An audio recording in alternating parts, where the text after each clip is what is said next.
එහෙනම් පුතේ අදත් අපි බලමු මේ සාපේක්ෂ පරමාණු ස්කන්ධය තමයි අපි තාම කතා කරන්නේ. ඉතින් මේක හරි වැදගත් පාඩමනේ නේද? ගොඩක් ළමයි අමාරුයි කියන එකක් ඒකයි මම ඔයාලට මේ උදව්වක් දෙන්නේ.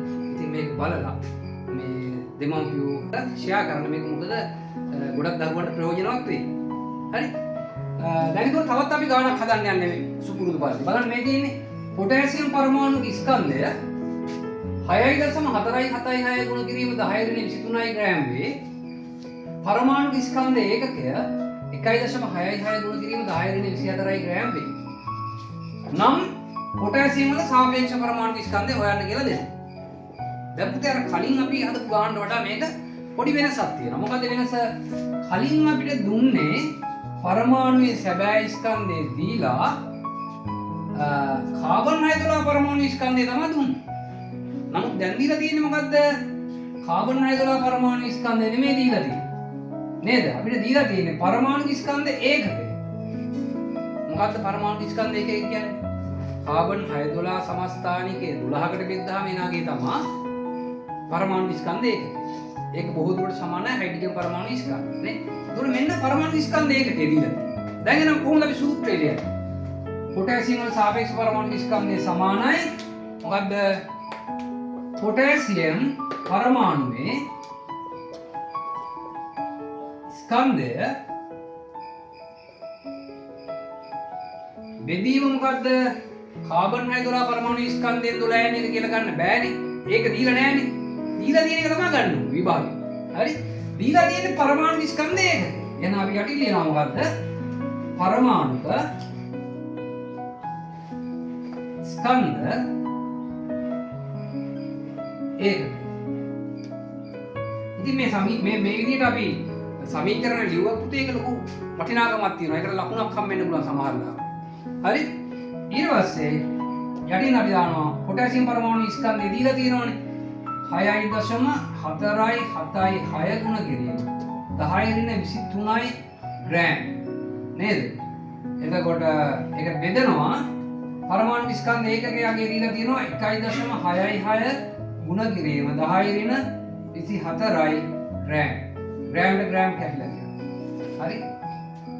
දැන් මේ 10 ඍණ 23කට 10 ඍණ 23ක් කැපුණාම නේද මේ 10 ඍණ එකක් ඉතුරු වෙනවා. කියන්නේ 10 බල එකක් ඉතුරු වෙනවා. දැන් මොකද අපි කරන්න ඕන? මෙයා බෙදන්න ඕනේ මෙයාගේ. දශම සංඛ්‍යාව බෙදන්න. දැන් මෙයා බෙදන්න නම් මෙයා 10න් ගුණ කරන්න ඕනේ. එතකොට 6476. මේක 10න් ගුණ කරපුවම 1660යි. දැන් එතකොට 6476 බෙදනවා. 1660. බෙදලා එන උත්තරේ මෙන්න මේ 10 ඍණේ ගුණන කිව්වම 10යිනේ. 10න් ගුණ කරනවා. හරි? දැන් කොහොමද බෙදන්නේ? අපි බෙදලා බලමු දෙන්න. අත උඩට එනවා කියන 6476 යටට එනවා 1660. හරි? දැන් 6476ට 1660 ඒවා කීයක් විතර යයිද සාමාන්‍ය? අපි දන්නේ 3කට ආසන්න ගාණක් යයි කියලා. නේද? එතකොට 3 වරක් 0යි 6 වරක් 3 18න් වට එකක් ඉතුරුයි 6 වරක් 3 18යි 19 එකක් ඉතුරුයි 3 වරක 3යි 4යි. එතකොට 6න් බිඳුවක් 6යි. 18න් 8ක් 9යි. එතකොට මෙතන තියෙනවා 13 13න් 9යි 4යි 5න් 4ක් 1යි 1496. එතකොට 1496ට 1660 ඒවා නෑ දශම තිතක් තිබ්බා 14960ට කීයද බලන්න. සාමාන්‍ය යනවා 9ක් විතර. 9ට ආසන්න ගානක් යනවා. 9 වරක් 0යි 6 වරක් 9 54න් 4 5ක් ඉතුරුයි. 9 වරක් 6 54යි 5යි 59න් 9 5ක් ඉතුරුයි. 9 වරක් 1 9යි 9යි 5යි 14යි. 0යි 6න් 4ක් 2යි එළ 20යි නේද? එතකොට 3.9 නේ පුතේ. 3.9 කියන්නේ මෙතන 10 ඍණ එක උඩට ගියවම 10නේ. එතකොට 10 බලයෙන් ගුණ කරනවා. එතකොට අපි දන්නවා කීයද 39. පැහැදිලිද? ඔන්න 39 ආ උත්තර.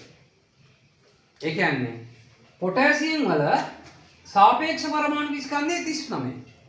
මේක තේරුම මොකද්ද? කාබන් 612 පරමාණුයේ ස්කන්ධයෙන් 12න් එකක් වගේ පොටෑසියම් පරමාණු ස්කන්ධය 39යි කියන එකනේ. එහෙම නැත්නම් පරමාණු ස්කන්ධ ඒකකයේ වගේ පොටෑසියම් පරමාණු ස්කන්ධය 39යි කියන එක තමයි මේකේ තේරුම. ඉතින් හැබැයි මෙතන පොඩි අර අපිට ඕන නම් අර කෙටි ක්‍රමේ භාවිතා කරන්න පුළුවන්. ඒක මම ඔයාලට කියලා දෙන්නම්. මොකද්ද කෙටි ක්‍රමේ?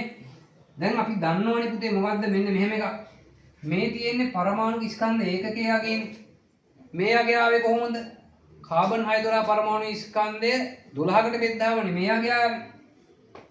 දැන් එහෙනම් අපි හිතනවා මෙතන තියෙන්නේ කාබන් 612 පරමාණු ස්කන්ධය කියන්නේ 1.99 ගුණ කිරීම 10 ඍණ 23 ග්‍රෑම් කියලාම හිතන්න.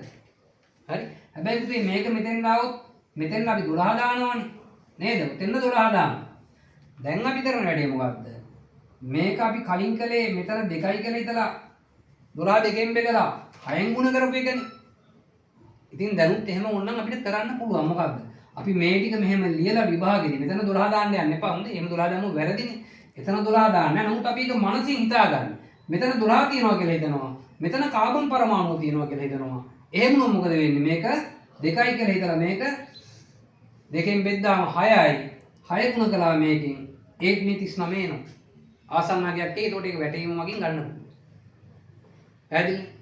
ඉතින් එතකොට අපිට විභාගෙදි මේ අර සුළු කරන්න කිව්වා සමහර අයට ප්‍රශ්නයක් එනවනේ. ඒ නිසා පුතේ අනිවාර්යයෙන්ම මෙන්න මේ දශම අගය 6න් ගුණ කරපුවාම ඕනම එකක සාපේක්ෂ පරමාණු ස්කන්ධය ලැබෙනවා.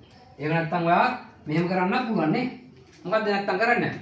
මෙහෙම 10 ඍණ 23ට 10 ඍණ 23ක් කපලා 10 ඍණ එකක් දැම්මා ග්‍රෑම් වලට ග්‍රෑම් කැපුවා. මේක මෙහෙම තිබ්බා. නේද? මෙන්න මේ වගේ මෙතන අපි 12 දාන්න බෑ හොඳේ. දැන් මොකද අපි කරන්නේ? මෙන්න මේ වගේ 6න් ගුණ කරා.